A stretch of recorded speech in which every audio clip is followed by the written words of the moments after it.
From the main menu, select Program Sensor. Then select Sensor Selection. Select the sensor you are working with. Then select the vehicle's make, model, and year. For this example, we will be using a Chevrolet Trax 2017. Then select Manual ID. A sensor ID can be entered in decimal or hexadecimal format, decimal being numbers 0 through 9, and hexadecimal being A through F and 0 through 9. For this example, we will be using hexadecimal. Enter an existing sensor ID or a custom ID.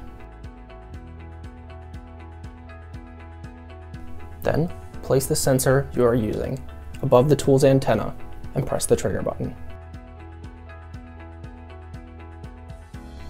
The sensor has been successfully programmed.